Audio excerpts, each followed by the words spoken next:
네, 안녕하십니까. 윤코치입니다. 오늘은 좀 편안하게 제 이야기를 좀 하면서요. 제가 커리어 코치가 됐던 그 부분들을 이야기하면서 오늘 그 진로 심리 쪽에 아주 유명하신 크롬볼츠 선생님이 이야기하셨던 계획된 우연 5가지를 만드는 방법에 대해서 이야기 드리도록 하겠습니다.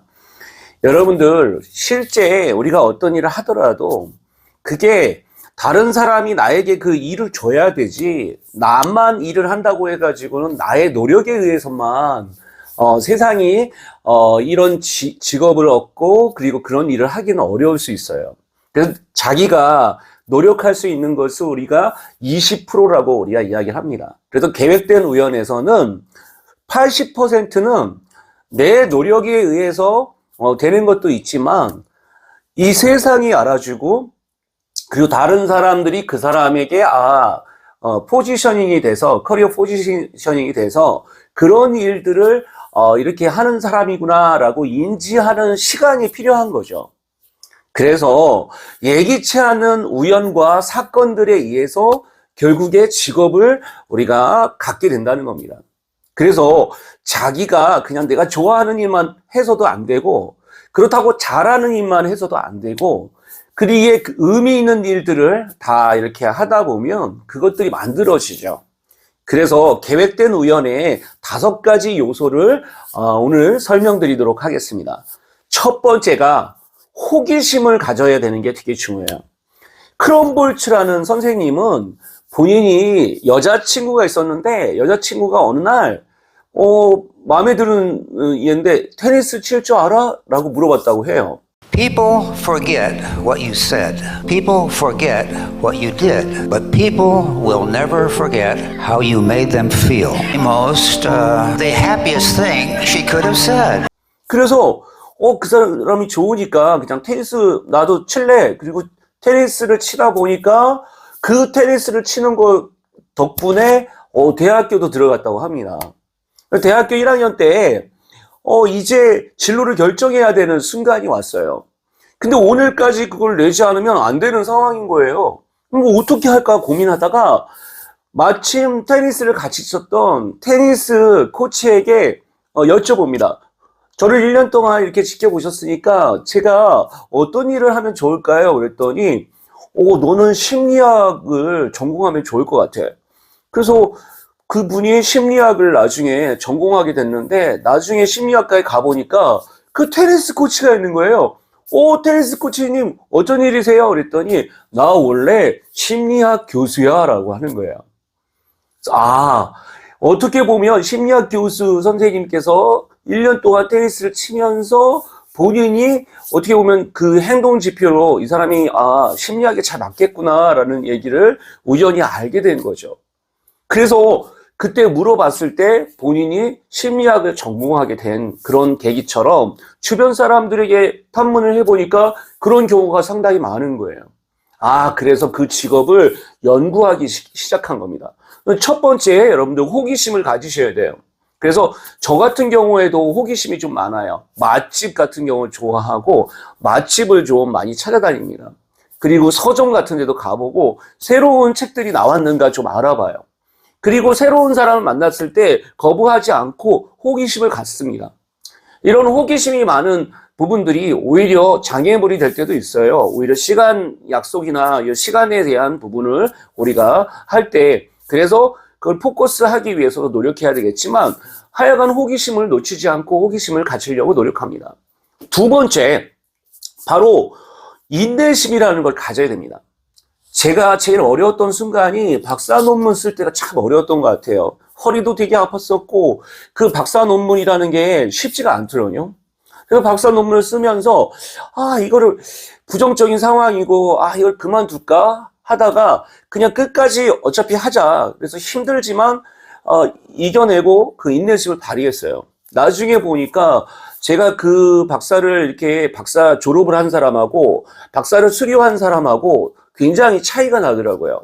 그래서 어떻게 보면 인내심을 가지고 이렇게 끝까지 했던 것이 결국에 행운을 잡는 이 계획된 우연에서 상당히 중요하다. 그래서 여러분들이 조금 부정적인 상황이더라도 거기서 그냥 포기하지 말고 인내심을 가질수록 위기가 기회로 변환되는 것을 느낄 수 있습니다. 세 번째, 여러분들 꼭 기억하셔야 될 게 바로 이 낙관적으로 생각을 하는 거예요. 낙관성과 긍정성은 다릅니다. 긍정성이라는 것은 본인이 조금 자기의 유리한 쪽으로만 생각하는 것을 우리가 긍정적인 사고라고 볼 수 있어요. 근데 긍정적인 사고를 넘어서 아예 조금 낙관적으로 생각해보는 거예요, 아예. 아, 그래, 그래 봤자지 뭐. 결국에 좋은 일이 있을 거야. 그리고 조금 그런 생각들이 기대감을 갖고, 고정으로 해서 부정적인 부분으로 가지 않고, 조금, 어떻게 봅니까? 조금 이렇게, 이겨내는 힘이 될 수도 있어요. 그래서 저도, 낙관적으로 생각했던 것들이 좋은 기회를 또 잡는데 아주 중요한 부분이 되더라고요. 그리고 여기서 끝나는 게 아니라 유연성이라는 것을 우리가 기억해야 됩니다.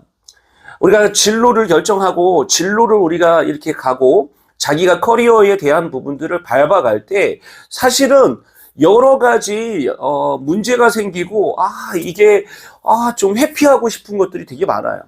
그럴 때도 회피하지 않고 조금 그리고 고정되게 그냥 한 가지만 하면 좋지, 그리고 고정되다 보면 자기가 폐쇄적으로 바뀔 수가 있거든요.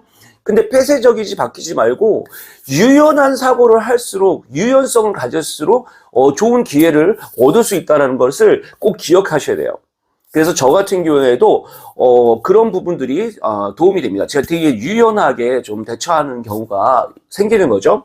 다섯 번째, 우리는 위험 감수라는 걸 꼭 기억하실 필요가 있습니다. 위험 감수라는 부분은 사실 우리가 기억하셔야 될 것 중에 하나인데요. 위험 감수라는 것은 저 같은 경우에도 그랬어요. 회사를 다니다가 30대 초반에 회사를 그만두고 나왔어요. 나와서 제가 갈 수 있었던 이유도 회사를 다니면서 컬럼을 썼고 그 컬럼을 묶을 수 있어서 책을 냈던 거죠. 30대에 당신의 로드맵을 그려라라는 저서를 쓰게 됐고, 그 책이 중국까지 나가게 되면서 좋은 저에게 행운이 들어왔습니다. 첫 번째 중요한 거는 위험 감수를 하셔야 돼요. 제가 아는 분 같은 경우에는 본인이 그때 책이 굉장히 떠가지고 이렇게 됐는데 괜히 또 그만뒀다가 나중에 문제가 생기지 않을까? 그리고 계속 회사에서 버티다가 나중에 회사에서도 좋은 평가를 못 받았고요. 그리고 밖에서 부르는데 본인이 안 나가다 보니까 본인의 이름을 알리는데 한계가 있었던 거죠. 그러니까 인생은 기회가 그다지 많이 오지 않더라고요. 3번 정도 기회가 온다고 합니다. 여러분들이 과감하게 그 기회를 잡는 사람이 있고 기회를 잡지 못하는 사람이 있어요. 여러분들은 이 5가지 호기심, 인내심, 그리고 낙관성, 그리고 유연성, 위험 감수, 이것을 할수록 여러분들이 계획된 우연을 통해서 행운을 붙잡을 수 있다는 말씀을 드립니다. 여러분 도움이 됐다면 저희가 지금 채널이 굉장히 성장하고 있습니다. 꼭 여러분들 구독을 눌러주시기 바랍니다. 좋은 정보가 여러분에게 꼭 갈 거고요. 제가 그동안에 강의나 코칭을 통해서 많이 알고 있는 지식을 여러분들과 함께 나누고 싶습니다. 그리고 여러분들이 꼭 듣고 싶은 이야기가 있으시면 댓글을 달아서 이런 얘기를 달아주세요 라고 이야기를 하면 그걸 다루도록 하겠습니다. 자, 오늘 계획된 우연 그리고 행운을 잡는 기술에 대해서 이야기를 드렸습니다. 크롬볼츠 선생님을 좀 기억하시면 좋겠습니다. 자, 크롬볼츠의 선생님에 관련된 부분은 여기 댓글로 나오도록 하겠습니다. 여러분 여기까지 하겠습니다. 윤코치 연구소였습니다. 감사합니다.